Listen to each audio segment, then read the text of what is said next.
Москва увидела спектакль театра Аланхо «Удаган Кыргыттар».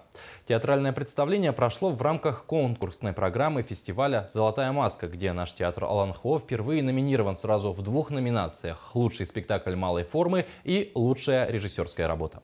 О том, как прошел спектакль, расскажет Катерина Григорьева. Для якутского театрального искусства нынешняя «Золотая маска» 8-я по счету, а для молодого коллектива театра Аланхо это дебют на большой столичной сцене.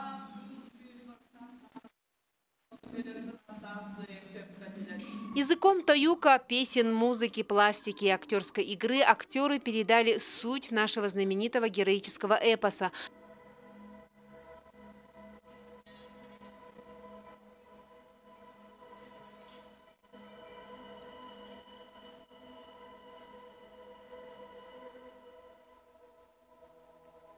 Зрители увидели совершенно иной, яркий, красивый мир, когда человечество было юным и чистым, совершенным в своей детской непосредственности, когда добро было добрым, а зло очевидным.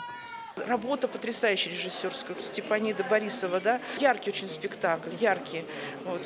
Работа по свету. Малыми средствами достигли космических масштабов. Это очень мифологичный спектакль. Мне очень интересна этническая составляющая, очень интересен национальный эпос и очень интересны такие убедительные в своей какой-то архаичности способы выражения этого эпоса, и пластика, и способ звукоизвлечения. Добро и зло, конечно, здесь основная тема, и, наверное, стоит задумываться почаще о том, зачем мы здесь, да, насколько все бренно, насколько все переменчиво. Теперь будем ждать результаты, которые огласят завтра вечером на церемонии вручения Национальной театральной премии «Золотая маска» в театре имени Немировича Данченко и Станиславского.